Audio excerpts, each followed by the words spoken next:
श्रीमद् भागवतम स्कंद प्रथम अध्याय 10 द्वारका के लिए भगवान कृष्ण का प्रस्थान। श्लोक संख्या 33, 34 और 35। अथ दुरागतान् शौरिः कौरवान् विरहातुरान् सन्निवर्त्य दृढ़ं स्निग्धान् प्रायात् स्वनगरीं प्रियः। शब्दार्थ अथ इस तरह, दुरागतान् दूर तक उनके साथ साथ जाकर, शौर्य भगवान कृष्ण कौरवान पांडवों को, विरहातुरान विरह भाव से अभिभूत, सन्निवर्त्या विनम्रता पूर्वक आग्रह किया, दृढ़म कृत संकल्प, स्निग्धान स्नेह से पूरी, प्रायात आगे बढ़े, स्वनगरीम अपने नगर यानी द्वारका की ओर, प्रिय ही प्रिय संगियों के साथ। अनुवाद। भगवान कृष्ण के प्रति प्रगाढ़ स्नेहवश कुरुवंशी पांडव उन्हें विदा करने के लिए उनके साथ काफी दूर तक गए। वे भावी विछोह के विचार से अभिभूत थे, किंतु भगवान ने उनसे घर लौट जाने का आग्रह किया और स्वयं अपने प्रिय संगियों के साथ द्वारका की ओर रवाना हुए। तात्पर्य नहीं है, इसलिए हम दूसरा श्लोक बोलेंगे, पारायण करेंगे। कुरु जांगल पांचालान शूरसेनान सयामुनान ब्रह्मावर्तम कुरुक्षेत्रम मत्स्यान सारस्वतान था मरुदन्वमतिक्रम्य सौवीराभिरयो परान् आनर्तान् भार्गवोपागात् श्रान्तवाहो मनाग्विभु। शब्दार्थ। अनुवाद एवं तात्पर्य शिष्य मदेशी भक्तिवेदांत स्वामी श्रील प्रभुपाद के द्वारा। शब्दार्थ। कुरुजांगल दिल्ली प्रांत, पांचालान पंजाब प्रांत का भाग, शूरसेनन उत्तर प्रदेश का भाग, सहित यामुनान यामुना के तटवर्ती जिलों को, ब्रह्मावर्तम उत्तरी उत्तर प्रदेश का भाग, कुरुक्षेत्रम वह स्थान जहां युद्ध लड़ा गया,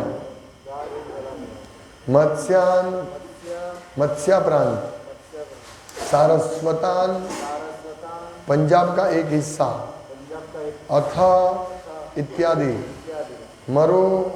मरुस्थल राजस्थान, धनवम मध्य प्रदेश जहाँ जल का अभाव है, अतिक्रम्य निकलकर, सौवीरा सौराष्ट्र, आभिरयो गुजरात का हिस्सा, परान पश्चिमी दिशा, आनर्तान द्वारका प्रांत, भार्गव हे शौनक, उपागात थक गए, श्रांत थकान, वाह कोड़े, मनाक विभुहु लंबी यात्रा के कारण थोड़ा सा। अनुवाद। हे शौनक, तब भगवान कुरुजांगल, पांचाल, शूरसेन, यमुना के तटवर्ती प्रदेश, ब्रह्मावर्त, कुरुक्षेत्र, मत्स्या, सारस्वता, मरुप्रांत तथा जल के अभाव वाले भाग से होते हुए आगे बढ़े। इन प्रांतों को पार करने के बाद वे सौवीर तथा आबिर प्रांत पहुँचे और अंत में इन सब के पश्चिम की ओर स्थित द्वारका पहुँचे। तात्पर्य। भगवान जिन जिन प्रांतों से होकर गए वे उस समय भिन्न नाम से जाने जाते थे, लेकिन जो दिशा दी गई है उससे यह सूचित होता है कि वे दिल्ली, पंजाब, राजस्थान, मध्य प्रदेश, सौराष्ट्र तथा गुजरात से होकर यात्रा करते हुए अंत में अपने निवास स्थान द्वारका पहुँचे।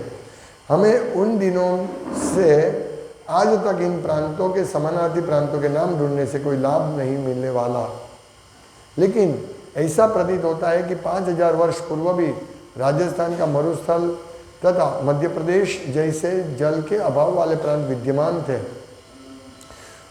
मृदा विशेषज्ञों का यह सिद्धांत कि मरुस्थल हाल ही में विकसित हुए भागवत के कथन से पुष्ट नहीं होता। हम इन विषय को भूगर्भ विज्ञानियों द्वारा खोजे जाने के लिए छोड़ देते हैं, क्योंकि परिवर्तनशील ब्रह्मांड में भूगर्भीय विकास की विभिन्न अवस्थाएं होती है।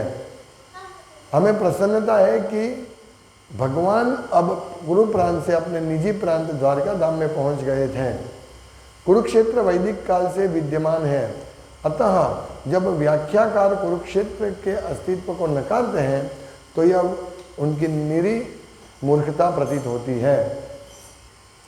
तो भगवान कृष्ण हस्तिनापुर से विदाई लेके, उससे पहले श्लोक में है कि पांडव भगवान को विदाई दे रहे हैं, लेकिन उनको इतना विरह हो रहा है कि वो भगवान को छोड़ने बहुत दूर तक जाते हैं। वापस रिटर्न होने का उनका कोई इच्छा नहीं था, भगवान को छोड़ने जाते हैं। और फिर भगवान उनको विनंती करते हैं, भगवान उनको आग्रह किया कि नहीं अभी आप जाओ, और फिर वो वापस आते हैं और भगवान द्वारका की ओर रवाना होते हैं। तो हम ये लीला देखकर हम समझ सकते हैं भगवान कृष्ण और उनके जो नित्य पार्षद है पांडवों इत्यादि, कितना भगवान प्रेममयी व्यवहार है और भक्तों का भी कितना स्नेहपूर्ण व्यवहार है। हम समझ सकते हैं कि भगवान कितने प्रेमी हैं। भगवान जो उनको स्नेह करते हैं उनके प्रति अपनी जान समर्पित कर देते हैं, क्योंकि भगवान ऐसे समझते हैं कि ये भक्तों का प्रेम का बदला देने के लिए मेरे पास कुछ नहीं है। देखिए भगवान ऐसे समझते हैं, इसीलिए भगवान कहते हैं कि मैं मेरी जात को आपको दे देता हूँ, मेरे पास और आपको आपके बदले में देने के लिए कुछ नहीं है। सोचिए, तो भगवान ऐसे उदार है कि अगर कोई उनको लिए कुछ छोटी सी सेवा कर दे तो भगवान इतने ऐसे अभिभूत हो जाते हैं कि वो सब कुछ देने के लिए तैयार हो जाते हैं, अपने आप को भी देने के लिए तैयार हो जाते हैं। तो भक्त कितने बड़े होते हैं ये सोचिए। भगवान सबको सब कुछ दे सकते हैं, लेकिन वो भक्त को उसका प्रेम का बदले में देने के लिए कुछ नहीं है भगवान के पास, ऐसा भगवान बोलते हैं। तो ये है भगवान अद्भुत, भगवान की भक्तों के साथ आदान प्रदान। ये सामान्य लोग नहीं समझ सकते, सिर्फ भक्त ही समझ सकते हैं। और फिर भगवान उनसे विदाई लेकर अपने संगी भक्तों के साथ, अपने प्रेमी भक्तों के साथ द्वारका रवाना होते हैं। तो यहाँ भगवान कहाँ कहाँ से पसार होते हैं उसका वर्णन किया है। सबसे पहले हस्तिनापुर से वे प्रभुपाद कहते हैं कि दिल्ली, पंजाब, राजस्थान, मध्य प्रदेश, वहाँ सबसे होते हुए सौराष्ट्र, फिर गुजरात, फिर वापस पश्चिम, द्वारका सबसे पश्चिम में है, सबसे एंड में द्वारका, वहाँ चले जाते हैं, सबसे पश्चिमी छेड़ा। तो ये 5000 साल पहले की बात है, भगवान इस सब जगह से पसार हुए। तो प्रभुपाद कहते हैं कि ये जो स्थान है, पहले ये सब अलग अलग नाम से था, लेकिन प्रभुपाद कहते हैं कि उन दिनों से आज तक इन प्रांतों के समानार्थी प्रांतों के नाम ढूंढने से कोई लाभ नहीं मिलने वाला नहीं है। हाँ, लेकिन प्रभुपाद कहते हैं कि मरुस्थल, मरु प्रांत तथा जल के अभाव वाले भाग यानी मध्य प्रदेश, उसमें जल का अभाव था, उस टाइम भी था, आज भी था। और उधर राजस्थान जैसा रण प्रदेश था, मरुस्थल। तो प्रभुपाद क्या कहते हैं कि मरुस्थल 5000 साल पहले भी था। आजकल जो भूस्तर शास्त्री है वो सोचते हैं कि राजा जो ये रण प्रदेश है मरुस्थल, वो अभी ही उसका सर्जन हुआ, मतलब अभी ही वो हुआ है। नहीं, प्रभुपाद कहते हैं 5000 साल से पहले भी था। तो हमें इसमें से क्या शिक्षा प्राप्त करनी है कि उनको जो करना है। लेकिन भगवान, प्रभुपाद कहते हैं हमें प्रसन्नता है कि भगवान अब कुरु प्रांत से अपने निजी प्रांत द्वारका धाम में पहुंच गए हैं। और हमें एक और चीज ले इसमें कि द्वारका भी विद्यमान था उस टाइम, जो आज भी है द्वारका के नाम से। सौराष्ट्र आबिर यानी गुजरात, सौवीर सौराष्ट्र आज भी है। और कुरुक्षेत्र जहां से भगवान पास हुए, तो प्रभुपाद कहते हैं कि कुरुक्षेत्र के अस्तित्व को नकारते हैं आज। अब जब व्याख्याकार, वो मूर्खता है। लोग ऐसे बोलते हैं कि ये जो भगवान कुरुक्षेत्र में युद्ध किया, ऐसा कुरुक्षेत्र तो शरीर है, हाँ? और जो उनकी 16,000 रानियां का वर्णन है वो तो इंद्रिया है। ऐसा कुछ उल्टा सीधा बोलते हैं। मतलब वो बोलते हैं कि ऐसा युद्ध नहीं हुआ है और भगवान भी ऐसे कोई थे नहीं, ये सब परिकल्पना है, ऐसा बोलते हैं। तो प्रभुपाद कहते हैं जब व्याख्याकार कुरुक्षेत्र के अस्तित्व को नकारते हैं तो यह उनकी निरी मूर्खता प्रतीत होती है। तो हमें देखना है कि भगवान स्वयं इन सब प्रदेशों से पसार होते हुए द्वारका आए हैं। तो गुजरात भी था उस टाइम। तो ऐसा नहीं कि 5,000 साल पहले कोई रहते नहीं थे, सौराष्ट्र में कोई रहते नहीं थे, गुजरात में कोई रहते नहीं थे, नहीं, सब जगह रहते। आगे आएगा, आगे सब लास्ट श्लोक कल हम देखेंगे कि सब लोग थे, उधर रहते थे, अलग अलग विभिन्न प्रांतों में विभिन्न लोग रहते थे। और भगवान कृपा करके उन सब को मिल के आते, उनको अपना दर्शन करवाते, फिर द्वारका जाते हैं। और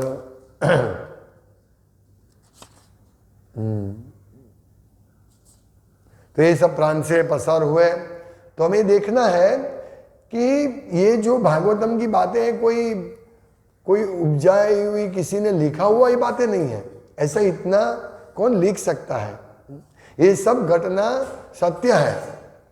प्रभुपाद कहते हैं कि हमें स्वीकारना चाहिए कि सब सत्य घटना है, और इस घटना से, ये सब बातों से हमें भगवान के प्रति श्रद्धा और भक्ति बढ़नी चाहिए।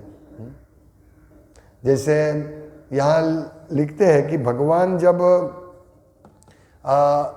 कुरुक्षेत्र हस्तिनापुर छोड़ के जा रहे हैं तो सब उनके वीर भाव से अभिभूत हो गए थे कि अभी भगवान का संग छूट रहा है हमको। तो हमें क्या सीखना है इससे?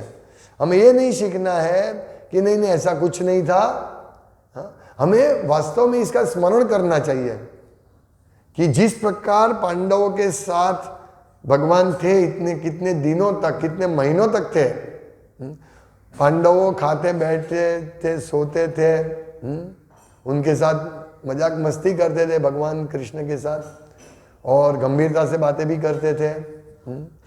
वो सब सोचिए, दिन रात भगवान कृष्ण के साथ रहने वाले थे, विशेष करके अर्जुन सतत भगवान का संगी। तो ये जब भगवान जा रहे हैं तो उनको कितना वीरा होगा। तो हमें ये वीरा का स्मरण करके हमें भी वीरा प्रकट होना चाहिए हमारे में भी, कि जिस प्रकार पांडवों के साथ भगवान कृष्ण थे उसी प्रकार आज हमारे साथ नहीं है। उनसे विदाई लेकर आज हमारे भी साथ भी भगवान ने विदाई ले ली है, हमने भगवान से विदाई ले ली है, और आज हम इस सड़े हुए जगत में पड़े हैं। क्या है इस जगत में? तो ये स्मरण करके हमें वापस भगवान के साथ जुड़ने का, भगवान का कैसे हमें संग मिले, वो हमें प्रयास करना है। जैसे हम देखते हैं कि आगे आएगा कि धृतराष्ट्र युधिष्ठिर महाराज पांडव को अर्जुन को भेजते हैं वहाँ के समाचार लाने के लिए। बहुत समय के बाद समाचार नहीं मिला था द्वारका से, तो भेजते हैं, और जब आपके बोलते हैं कि अभी कृष्ण चले गए तो इनको इतना वीरा होता है, वो सोचते अभी हमें इस एक क्षण के लिए भी इस पृथ्वी पर नहीं रहना है। हाँ, तो ऐसा वीरा हमारा प्रकट होना चाहिए। प्रभुपाद कहते हैं हमें वीर भाव से सेवा करनी चाहिए, वीर भाव में, कि हमें हृदय में ये तीव्र वीर होना चाहिए, हमारा हृदय वीर की अग्नि से जलता होना चाहिए। जैसे गोपियां भगवान का दर्शन करते हैं और एक क्षण के लिए भी उनकी पापण, एक क्षण के 18वें हिस्से, मतलब बहुत कम समय के लिए भी अगर उनकी पापण बंद होती थी आंख, तो वो विचलित हो जाता था। एक क्षण के लिए भी भगवान का दर्शन नहीं होता था। सोचिए। तो हमें ये सब स्मरण करके, ये सब लीलाओं का चिंतन करते हुए हमें भी हमारे हृदय में वीर अग्नि प्रकट होना चाहिए। ओ कृष्ण कहाँ है? षड गोस्वामी उनका एक भजन में है, वो ढूंढते थे वृंदावन में, हे कृष्णा, हे राधा रानी, आप कहाँ हो? वो ढूंढते, उनको वीर होता था। प्रभुपाद भी कभी कभी वीर भाव प्रदर्शित करते थे। वो उनका वो जब कीर्तन करते तो उनकी आंखों में से कभी आंसू आ जाते थे। वो उनका वीरा लगता था भगवान का।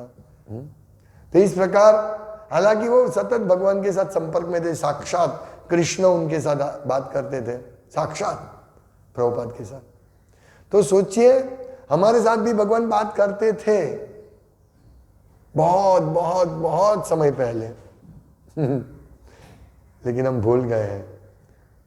हमें वही वापस स्मरण करके, शास्त्रों का आश्रय लेकर, आचार्यों का आश्रय लेकर, गुरु का मार्गदर्शन प्राप्त करके हमें वापस वो अवस्था में प्राप्त करनी है।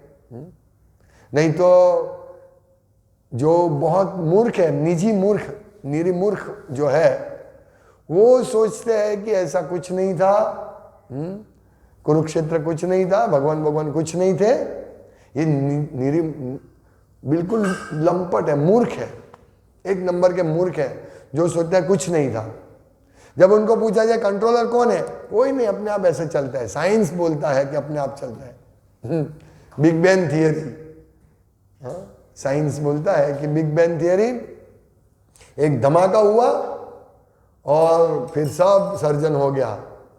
तो धमाका किसने किया वो नहीं बता पाते, ऐसे ही हो गया धमाका, ऐसे कैसे होगा? निजी मूर्ख।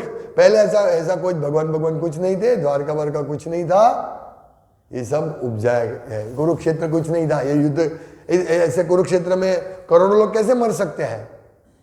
उधर तो करोड़ों लोग खड़े होने की जगह भी नहीं है। ऐसे वो अपनी सीमित दृष्टि से कुरुक्षेत्र का दर्शन करना चाहते हैं। इसीलिए उनकी सीमित बुद्धि में नहीं आएगा कि यहाँ कैसे इतने हजारों लाखों रथ, लाखों हाथी, लाखों घोड़े, करोड़ों सैनिक कैसे पॉसिबल है। वो ऐसे सोचते हैं क्योंकि 64 अक्षौहिणी सेना का विनाश हुआ उधर,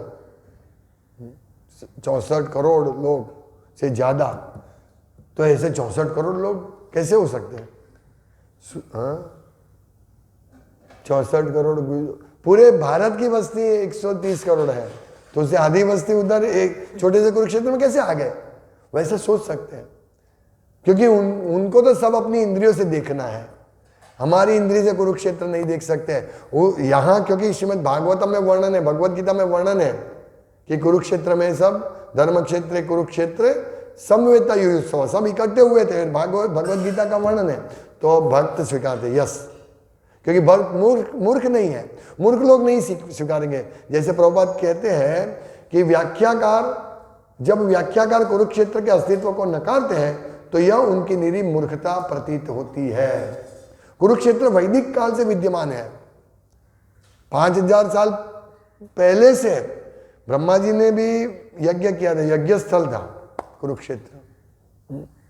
लेकिन मूर्ख लोग अपनी मूर्खता प्रदर्शित करते हैं, वो बोलते हैं कि कुरुक्षेत्र कुछ नहीं था, युद्ध कुछ नहीं हुआ, ये सब तो बनावटी माइथोलॉजी है, बनावटी स्थिति है। लेकिन भक्त लोग ये सुन के भगवान यहाँ से पसार हुए तो अपने हृदय में भगवान को धारण करके भगवान का वीरा प्रकट करते हैं कि भगवान कब मुझे ये सब आपका संग प्राप्त होगा। और फिर वो हरे कृष्ण महामंत्र के द्वारा भगवान का संग करके, अलग अलग सेवा करके भगवान का संग प्राप्त करके भगवान का प्रेम प्राप्त करने का प्रयास करता है। तो हमें भी यही सीखना है इससे, कि भगवान देखिए स्वयं सब जगह से पसार होते हैं, जाते हैं, लीला करते हैं, ये सब वो हमें उनका स्मरण हो, कि हम ये लीला का कीर्तन कर सकें, जैसे भागवतम में वर्णन है, तो हम लीला का कीर्तन करके हम भी शुद्ध हो जाए और एक दिन इसी प्रकार भगवान के संग में हम लोग इस जन्म मृत्यु से छूटकर चले जाएं। ये हमारे लिए बहुत बड़ी आशा है। भगवान नहीं थे, कुरुक्षेत्र नहीं था, ये सब क्या फायदा होगा? ये सब सत्य को झूठ बनाने का फायदा क्या है?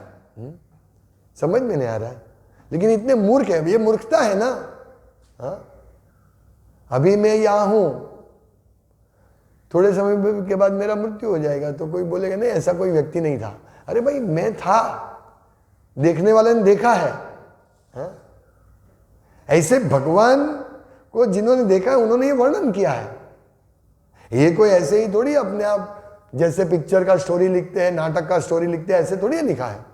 ये सब दर्शन करके लिखा है, देखा है उन्होंने सब।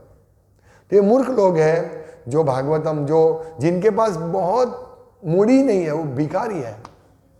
जिनके पास आध्यात्मिक दृष्टि नहीं है, आध्यात्मिक मूड़ी नहीं है, वो सब भिखारी लोग ऐसे सोचते हैं कि ये कुरुक्षेत्र नहीं था, भगवान नहीं थे। मूर्ख मूर्ख लोग सोचते हैं। तो हमें मूर्ख नहीं बनना है, हमें इन सब पे विश्वास करके, भगवान के भक्ति करके भगवान को प्रसन्न करने का हमारा प्रयास होना चाहिए। ये सब भगवान को प्रसन्न करने का ही प्रयास करें। हम कल देखेंगे कि भगवान का कैसे स्वागत होता है भगवान को प्रसन्न करने के लिए। ये तो भगवान को नहीं है, भगवान मर गए, हम सब भगवान है, ये बोल के भगवान को दुखी कर रहे हैं कि ये मेरा खाता है, मेरा पीता है, मेरा हवा श्वास में लेता है, मैं ही उसके अन्न को पचाता हूं। भगवत गीता भगवान कहते हैं ना, भगवान अन्न को पचाने वाले ही भगवान है।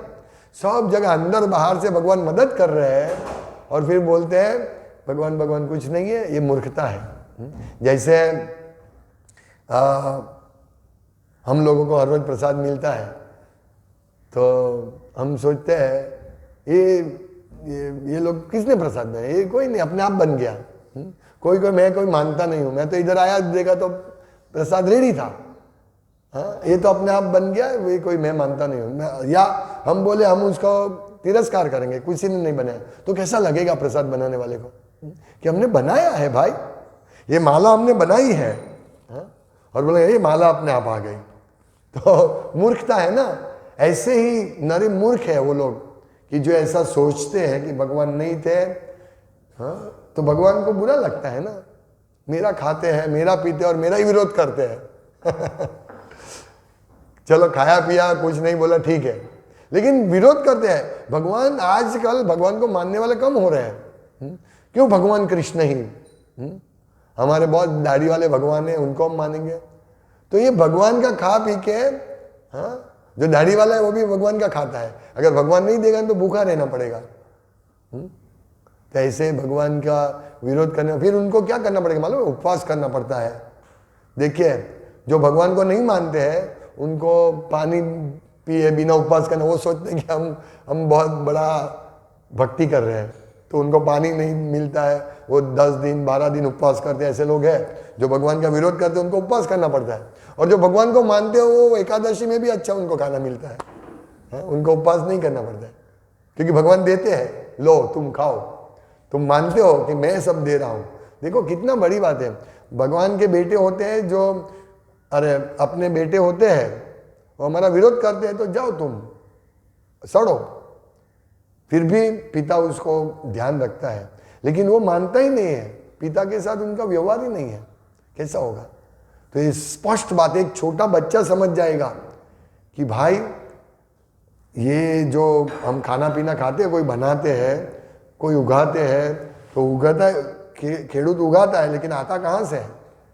तो वो सोचेगा नहीं नहीं कहीं से हमें ढूंढना पड़ेगा। हम ऐसे नहीं बोल सकते कि अपने आप आता है, कोई तो देता होगा ना उधर।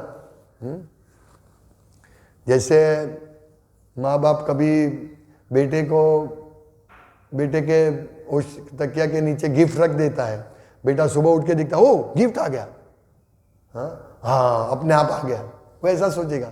लेकिन उसको भी बुद्धि होगी कि किसी ने रखा है ये चीज। तो ऐसा है, भगवान को स्वीकारना बहुत आसान है, भगवान को मानना बहुत आसान है, भगवान को नहीं मानना बहुत कठिन काम है। वो बता नहीं सकेंगे, वो बोलते बिग बैंग थियरी आया, ठीक है, धमाका हुआ तो धमाका किसने किया, विस्फोट किसने तो किया होगा ना, ऐसे धमाका कैसे होगा, तो वो डिनाई करते हैं नहीं किसी ने नहीं किया, लेकिन वो बता नहीं पाएंगे कि किसने किया। जैसे ये जीवन का मूल जीवन, तो वैज्ञानिक बोलते हैं कि हम आत्मा बना देंगे, भविष्य में हम एक जीव का उत्पन्न कर देंगे, लेकिन अभी करो, प्रभुपाद कहते अभी करो, आप पोस्ट डेटेड चेक मत दो, बाद में हम करेंगे। 25 साल पहले बोला हम कर देंगे, आज तक किसी ने जीव का उत्पन्न नहीं किया। क्यों? क्योंकि जीव को कोई उत्पन्न नहीं कर सकता, आत्मा शरीर बन सकता है। तो कहने का तात्पर्य ये सबको कुछ आता जाता है नहीं, और ऐसे ही भगवान के अस्तित्व को नकारते हैं, अपनी मूर्खता प्रदर्शित करते हैं। तो ऐसे मूर्ख लोगों के संग में हमें नहीं रहना चाहिए, हमें श्रीमद् भागवतम और भक्तों के संग में रहकर भगवान की दिव्य लीलाओं का गुणगान करने, ताकि हमारा परम कल्याण हो। हरे कृष्ण। श्रीमद् भागवतम की जय, श्रील प्रभुपाद की जय।